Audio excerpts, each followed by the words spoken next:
السلام عليكم، السلام عليكم، ازيكم يا اهلاوية؟ عاملين ايه؟ معاكم النسر الاحمر.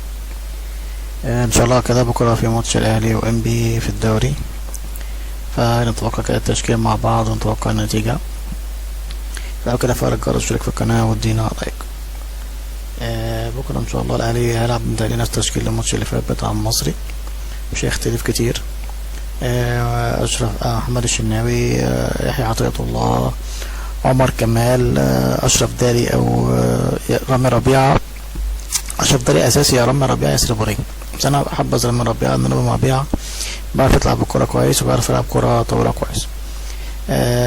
حتى في نص الملعب امام عاشور، عمرو السوليه، مروان عطيه.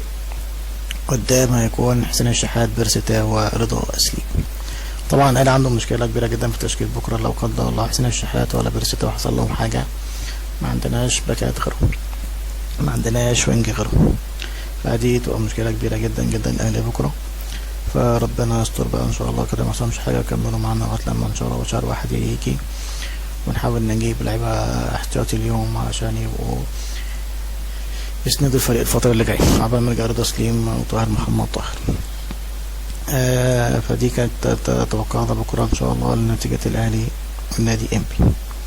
أتوقع النتيجة، طبعا النتيجة في مستوى الأهلي اللي هو دلوقتي ده محدش يتوقع نتيجة النادي الأهلي بصراحة. يعني الأهلي بيلعب ماتشات جدا، بس الحمد لله بيعرف يكسب يعني، فاهم؟ بس يعني هي برضه المشكلة ان انت ما بتعرفش تمسك كورة وما بتعرفش تعمل حاجة، فاهم؟ ما بتعرفش تعمل هجمة، ودي مشكلة في الأهلي أول مرة بصراحة نشوفها من فترة طويلة. يعني السنة اللي فاتت مش ماشي الكلام ده خالص يعني انت تدافع وكل حاجة، بس يعني ورينا هجماتك، ورينا كورة، ورينا عنطو، ورينا هجمات مرتدة كويسة، ما تلعبش على رد فعل، تبقى انت على طول الفعل.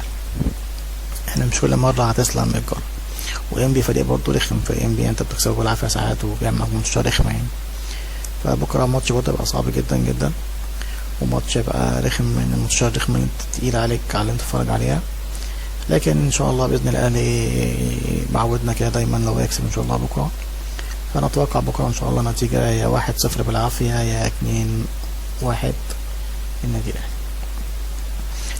ممكن الماتش يعني يقعد لاخر دقيقة وفي نكسب في اخر دقيقة مثلا، هتبقى برضه مشكلة النادي الاهلي.